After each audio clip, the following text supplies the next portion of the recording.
Hayajonda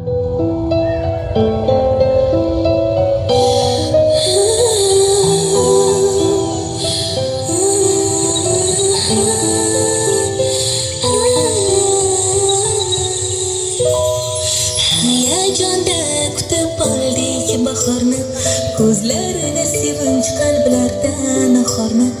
Yonib yonib dillarda sevinchlar, qalblarda shirin shirin xayollar.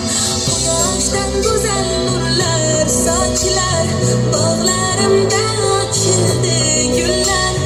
Ko'k bog'laringda go'zal g'unchalar, yonadi yonadi dilgida.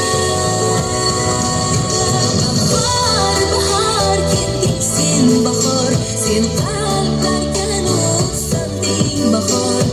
Go'zal bog' atir gullarni hidlarin taratding sen bahor.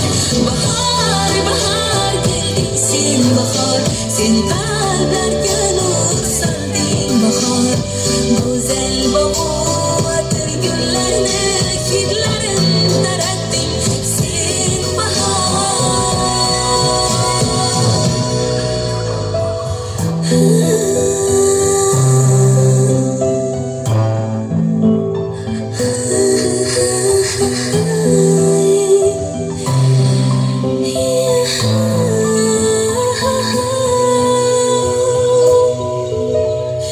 Dehqon bobolar mehnat mo'l bo'lsin, zaminimiz doim nurlarga to'lsin.